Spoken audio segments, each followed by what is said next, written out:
So, welcome everyone. I'm Cylindrin Buller, your host of Real Moms, and we're about to have a real conversation with a super mom. Our guest today is Tanya Gill, currently a flight attendant, an esthetician, and a spa owner, courageous, big hearted mother of three who studied psychology in Vancouver. She holds a walkathon annually called Steps for SIDS, which has raised not only awareness of SIDS, but has also raised over $45,000 for BC Children's Hospital. Welcome, Tanya. Thank you, Sal. Thank you so much for having me on the show. No, this is awesome. I so wanted to have you. As you know, we've discussed that, and you know your journey this far has been just an amazing, inspiring journey. And I thought that we need to get Tanya on here so she can share a little bit about herself. So, Tanya, tell us a little bit about your background and the challenges that you have overcome. My background, what can I say? As a childhood, in my childhood, I was born in Victoria. Then we moved to Calgary, and then moved back to Surrey. But my challenges were my dad. He passed away when I was about 8.5, 9 years old. And then I had a little brother named Kenny that was sick all his life. He was born with a lot of illnesses and diseases from childbirth, and I helped raise him, and he passed away as well 12 years ago. And Wow. so I had a lot of life challenges, I would say. And then 9 years ago, my own son passed away. So that must have been a huge shakeup, of course, in your life. Talk about big life challenges, and how did you overcome all of this, Tanya? Well, I have a strong faith belief, and also I'm very spiritual as well. And I think that really helped me a lot. And no, and since I was a child, I always thought to myself until this day that there's other people in the world that is worse than you. And that just really helped carry me on. And I just kept on saying that there's worse people in the world, there's worse people in the world. Like when I was a child, when my dad passed, we lost our house, we lost everything. We were living in a basement suite, and we didn't even have $5 for milk. Wow. And how old were you, Tanya, at the time when your father passed away? Sorry? 8.5. Eight Eight and and a a half, half. 9 years old, yeah. And you were the only daughter, or was there any other? I have an older sister, and then it was me, and then my younger brother, Kenny. Oh, okay. Yeah. Wow. And so when I was about 14, I started working and helping paying bills and make sure the place is running. Wow. Talk about having to step it up. Yeah. And how was your mother handling all of this, Tanya? My mom, she had a tough life as well, especially losing her husband at such a young age. She was only 32. Wow. And having a sick child as well. And so we helped support her, and we tried to make life a little bit more easier for my mom. And yeah. And So we still do. at 14, Tanya, you're, in my eyes, most of the audience would also consider that you yourself are a child at that age. Absolutely, yes. What were you going through internally? What were some of those real internal dialogues that you were having? Well, I did say to myself, like, when you see your other friends, like, go on holidays or I have family moments, Mhm. special occasions and birthdays, and I always wanted that too. And Mhm. but I couldn't. But I was always just still grateful that I had a roof over my head, I had food on the table, Mhm. and I was just grateful for the littlest things. Mm. And I think that really helped me. Wow. And then, I know that you had said earlier that, your son had SIDS. Now, some of our audience does not know what is SIDS. Can you explain what that is? SIDS is sudden infant death syndrome, and it happens from 0 to 24 months of age. And there is no cause or cure of why it happens. They have no answer to why it happens. It happens to all healthy babies, and it can Really? happen. And it can happen in the womb, where it's born. Sorry, Yes. and it can happen while they're babies up to 24 months. Wow. And so your young son, now I know that, we introduced you as a mother of three, and I know that that was a request of yours. Yes. Can you just elaborate on that as well? Well, we always say we have three children. We would never disinclude him in our children that are still here with us. So that's why we always say we have three. So you have two He was our daughters, middle. Yeah, yes. I have a daughter. Her name is Azaria, and she's going to be 14 in June. And then our youngest one now is going to be 8 in August. and your son would have been how old? He would have turned 10 on our anniversary. Hmm. Hmm. He was born on our anniversary. Wow. Mhm. And what were you faced with when, I mean, walk us through. You went into the room, you had put him down. How did you find that this had happened? Well, this is the story. That day we were gonna do his party, just a welcome party with the whole like family and friends. We invited everybody over that day. This was February 19th, Yes. 2011, Mm-hmm. and we got catering coming, and we had everything getting ready. Yes. And we were going to put him down for a nap, um, and we put him down in his crib, and there was no bumper pads, no extra blankets, no stuffed animals. We had our daughter before, so we know how to put him to sleep, right? So and every mother knows a routine of how long the baby is gonna um, sleep, and they might take an hour nap, they might take 2 hours. You have a routine, right, of how many months they are.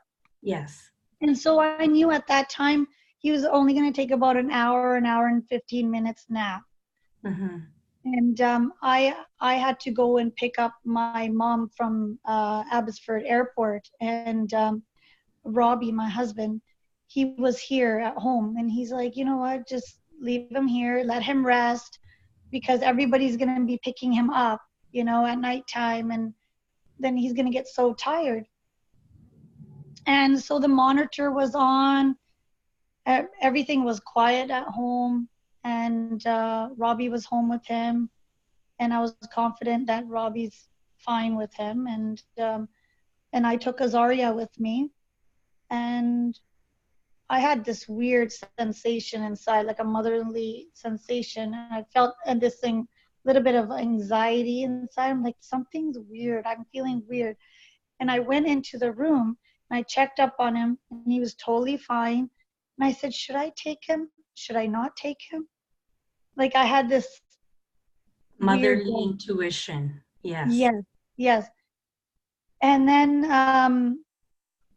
Rob's like, no, just leave him. Just, you go quickly and come back. So I did talk to Rob on the highway, and I said, "Oh, how did you check up on him?" He's like, "Yeah, he's totally fine. He's sleeping." And then when I got my mom, I was getting really anxious, and I said, "Mom, come on, hurry up, hurry up." And she's like, "What happened to you?" And I said, "I don't know, but I let's just hurry." So then we went back on the highway, and I called Rob then, but he wasn't answering the phone. And then by the time we got to my stop sign, and I just lived like 3 houses down from the stop sign, I saw like um, ambulance, fire, fire truck, and Fire, rescue, and papers, like safety. Yeah. everything. Like I saw everything, and then I just kind of got this overwhelming feeling, and I got to my house and I saw a policewoman standing there, and I just pointed to her saying, this is my house. Yes. And then she was shocked to see me. And then I said to my mom, I'm like, "Mom, what's going on in the house?" So I just thought maybe something small, okay, maybe Robbie got burnt or something, or like getting things ready. I don't, you wouldn't think of Yes. anything. Yes. Then once one of that policewoman, she took my daughter. "Oh, let me show you the car sirens, police car." And then I knew something really serious happened. And I got to the door, and then there was another policewoman there, and she just said, "You can't come in." I said, "No, I'm the owner of this house." Right? What happened? And it was really quiet. The house was really quiet. And then she she goes, "Oh, are you the mom?" And I go, "Oh." I go, "Yes, I'm the mom." And then she couldn't tell me. Then she just grabbed my hands like this, and then she just took a big breath, and I go, "You need to say it." I said, "It's your job to say it. What happened?" I'm like, "Tell me." And then she just went like this, and she goes, "Your son's no more." And then on my heart, I just went like this, and I just went big deep breath, and I just like I just felt like tons of bricks just hit me. Wow. And then I saw Robbie, and he was a mess because he was trying to revive him. And Oh, yeah, it was just well, Robbie, when Robbie saw him, um, he said his eyes rolled back, and he saw something different. He didn't understand what, and he touched him, and he was cold. And then that's when Robbie called 911. And then they came, and Robbie knows CPR as well, so Robbie already started doing that.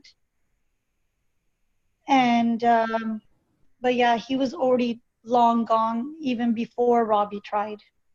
wow. So it must have been, you feel, during your travel to pick your mother up? Yeah. Wow. I mean, the emotions must have been so overwhelming for yourself, for Robbie, for your daughter, everyone that was there. I mean, imagine someone who's supposed to present you with this information as a professional, and Right. they were having a hard time. Right. Did you ever question that, you know, if you had done things differently, maybe things would have worked out differently? No, because I think if I would have took him in the car, because on the highway, on number one highway, um, on our way back home, a semi truck cut us off, and we all 3 cars in front of me, like we almost crashed into each other. So I feel if I bring him with me, we could have got in an accident. So Mm. I think it was just meant to be that he just had to go. And God, and uh, God took him back. did you at any point look at the situation and compare this to, I lost my father, I lost my brother, and now I've lost my son? Did you ever look at that and say which one would have been the hardest, or were each of them so unique? Like how much more could a woman handle? I think losing your child is the worst thing ever. Mm, It's I that feeling from a mother's point of view, I can't even explain that certain pain. Like mm. I've lost my grandparents now, like I explained, my dad, my brother, and then losing your child is the worst. And do you feel the pain has decreased over the years? The pain is still there. It will never go away, but you learn to live and carry on differently. And you see life in a different way. How so? Well, time is precious. So when you are spending time with your family, any little moment is so significant where you need to enjoy that and really embrace it and really be grateful and just enjoy that time with your family and your kids. So it really means a lot to me just to spend time with my kids. Any little moment I have, I know I'm very busy flying and with the spa, but any time I have, I need to spend it with my family. With your family? Hmm. And, I mean, for as long as I've known you, your radiant smile, I mean, no one would know your story. No one. You're just an incredible contributor to wherever you walk, I tell you. Thank you, Sarah. It's so I'm so beautiful. grateful. Thank you. Yeah. How have your priorities changed now? How have they changed? I know that your daughter that you had after you lost your son, how have they changed? Well, my daughter I had before I lost my son, and Azan was my middle son who passed away, and now I have Azanik Mm, is my youngest. okay. So Azaria, she really helped us carry on. Mm, She's our rock because when I used to see her face and I just saw light, you know, mm-hmm, and so that really helped a lot as well. Um, Priorities would be my family because any moment anything can change, right? Just like how God took my son in like split second, you want to appreciate life the most. mm-hmm, mm-hmm. And what's the life lesson that stuck with you all these years? The life lessons that stuck with me would be all the life challenges that I've had since I was a child and now. Mm-hmm, They all really taught me a lot of different things in different ways. mm-hmm, And like I said in the beginning, I'm I always I never thought that, I'm this way or I'm that way. I always thought humbled and be grateful and appreciative of every little thing, and always thought to myself that there are worse things in life than this. mm-hmm, mm-hmm. Wow. Carrying forward, talk about that. And now, is there anything that really overwhelms you even today? Overwhelmed? I wouldn't say so. I would maybe, um, I feel a lot for kids who are sick. I see anybody who is You'll need to uh, move in closer to your mic. suffering. Yes, yes. Could you hear me, Sal? Now I can, yes. Yeah, Okay, sorry. had a little hiccup there. And Tanya, what motivates you? Because I know you're a huge radiant smile. That's all I know of you, is that you're always smiling, and you know it's amazing. So share with us what motivates you. My motivation is my children, um, and also just like just my prayers every day, and just want to be a hardworking person to help show my kids, as they grow up, that you can do this too. And no matter what comes your way, um, no matter what battle comes and what challenges come your way, you face it and you go through it. Mm-hmm. And just that's really encouraging. And I like to help people, and and I like love as well. I love people, and I love my family, and that just really helps motivate me to do more, you know. Mm-hmm. The love of life. And I love sharing my story as well, Mm-hmm. and I love talking about Azan, my son. I have no shame of talking about it. Yes, no, you're definitely a very strong individual, having gone through what you have. Now, share with us, what is your greatest strength as a mother and your most challenging weakness, if there is something?